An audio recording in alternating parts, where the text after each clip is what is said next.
Fi yw Meran Iwerydd, dyfais i lan yng nghefn gwlad Gorllewin Cymru. Oedd siarad Cymraeg yn rhywbeth hollol naturiol I fi, a mae wedi bod yn rhan y mywyd ers diwrnod ges i'n ngeni. Mae fy addysg wedi bod drwy'r iaith Gymraeg, dwi'n cyfathrebu ac yn cymdeithasu drwy'r iaith Gymraeg fyd. Ac erbyn hyn, dwi'n defnyddio'r Gymraeg yn swydd fel cyflwynydd ar S4C a BBC Radio Cymru. Ond dyw'r dewis I fynychu addysg Gymraeg ddim yn un sy'n dod yn hawdd I bawb, yn enwedig I bobl o'r gymuned pobl ddu, asiaidd a lleiafrifoedd ethnig. Rhywun sydd wedi dewis addysg Gymraeg ac sy'n ei defnyddio'n ddyddiol yw Natalie Jones. Fan hyn ydy fy ngweithle, a dwi'n gweithio I S4C fel gweithredwr cynnwys addysg. Felly dwi'n cydgweithio gyda mudiadau wahanol a dwi'n dysgu sut mae rhaglenni ni neu cynnwys ni yn gallu cefnogi y cwricwlwm newydd. Cera ni reit nôl i'r dechrau, reit nôl I fel pan o ti'n fach, efe yng Nghymru ges ti dy eni? Na, ges I fy ngeni Birmingham yn 1976. Nath fy mam I priodi Cymro. A nath o penderfynu bod o isio magu teulu yng Nghymru. Oedd o wedi ddod o pentre bach o'r enw Efel Newydd yn Penllyn. So nathon ni symud I Bwllheli a ges I ysgol Cymraeg. O'n I 9 oed ar y pryd. Ges I fy nrochi fewn i'r iaith Cymraeg. Gyna atgofion melys yma o'r athro'n dysgu caneuon I ni. Ac oedd o'n deud, sgynni ddim, dwi'n cofio fo'n mynd fel la, sgynni ddim a Llanfair melyn, oedd o'n neud caneuon I fyny, neud I ni chwerthin, ond oedd o'n helpu ni cofio'r geiriau. So oedd hwnna'n ddewis o dy rieni di wneud arfwriad I hala ti addysg Gymraeg, neu oedd yr opsiwn na I fynychu addysg Saesneg? Dwi'n trio meddwl os oedd 'na opsiwn Saesneg, ond hyd yn oed os oedd 'na, dwi'n cofio mam yn deud, mae mam fi yn dod o Jamaica, ond dwi'n cofio hi'n deud, ti yn Gymru nawr sy'n mynd I dysgu Cymraeg. Doedd o byth yn opsiwn iddi hi I ni peidio wneud hynna.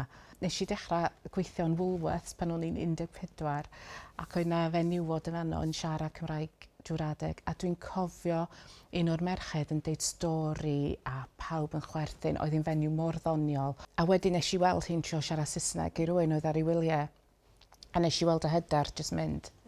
Dyna pryd nes I wneud y penderfyniad, reit, dwi'n mynd I siarad Cymraeg fwy aml a rili trio'n galad achos diom yn deg I disgwyl I rywun Cymraes I gorfod troi I Saesneg I fi a colli'r hyder hyfryd na oedd gen I hi. So siw brofiad oedd I symud o rywle eitha amrywiol o ran y bobl fel Birmingham I rywle fel Gogledd Cymru? Mi oedd hi'n sioc i'r system ar ran diwylliant.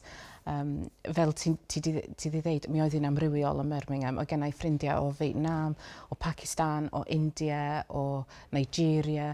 Oedd na real gymysg o plant o llefydd wahanol yn ysgol gynradd fi yn Birmingham. A wedyn si Pwllheli ac o'n i'n gwybod bod pobl yn syllu arna I yn bod fi'n edrych yn wahanol. Oedd pobl yn cael sioc I weld fi. Ti'n gweithio eitha lot mewn ysgolion nawr, dad y waith di, so ti'n lli falle defnyddio dy brofiad di o pan o ti'n tyfu lan yn dysgu Cymraeg a defnyddio hwnna at fydd falle plant pobl ifanc sy'n nawr yn dysgu'r iaith a ti'n lli tra helpu nhw gyda dy brofiadau di. Mae'n gymaint fwy i'r iaith na just dysgu yn yr ysgol. Un o'r pethau dwi'n rili mwynhau wneud pan dwi'n mynd I fewn I ysgol ydy chwarae fel Lloyd a Dom yn canu Pwy sy'n galw. Achos beth da ni'n neud rili ydy normaleiddio gweld pobl du a brown yn siarad Cymraeg neu o unrhyw cefndir achos mae'r iaith Cymraeg I bawb yng Nghymru. A pwy bynnag sydd eisiau dysgu'r iaith. So mae rhaid ni tynnu oddi wrth y syniad yma bod siaradwyr Cymraeg dim ond yn pobl ella gwyn neu yn un dimensiwn mewn ffordd. Dwi'n meddwl mae yna llai o sioc rwan gen pobl pan maen nhw'n weld rhywun di neu Tsieineaidd yn siarad Cymraeg I cymharu a pan o'n i'n ifanc. O'n i'n rili cael pobl yn edrych yn gobsmacked a stopio be nhw'n neud ac yn rili synnu. Ti'n gwybod, oh my god, ti'n siarad Cymraeg. Ond dwi ddim yn cael hynna gymaint rwan. Sy'n peth da bod dwi'n gallu fod yn rhan o'r diwylliant a'r cymuned iaith Cymraeg heb I pobl rili fod yn synnu ar hynna. Fi'n meddwl bod gwylededd o bobl fel Dom a Lloyd, fel Sage Todd, sy'n gwneud gymaint o wahaniaeth. A ti'n meddwl bod gwylededd yn rhywbeth allweddol at gael mwy o bobl i ddefnyddio'r iaith a siarad Cymraeg? Yn union, a fel y boys na, ti wedi sôn am Alicia Scott hefyd sy'n reggae artist, a mae hi wedi dechrau dysgu Cymraeg hefyd.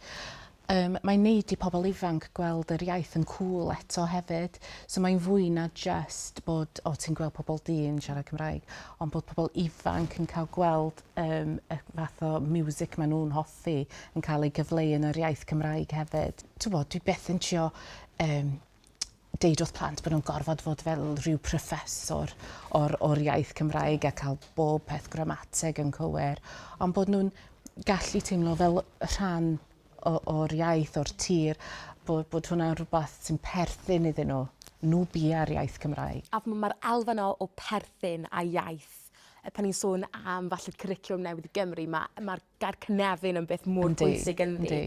A ti'n meddwl bod trwy weld mwy o leiafrifoedd ethnig yn siarad Cymraeg, ydy hwnna'n yn helpu gyda'r ymdeimlad na o perthyn i wlad, i ddiwylliant, ti'n meddwl?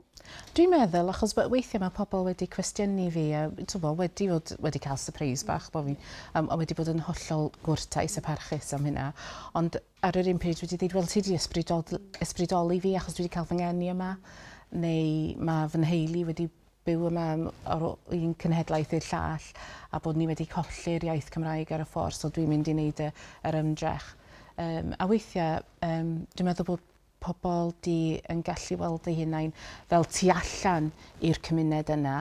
So pan maen nhw'n weld pobl eraill yn siarad Cymraeg, maen nhw'n dechrau feddwl, actually, pam lai, gallai i wneud o hefyd.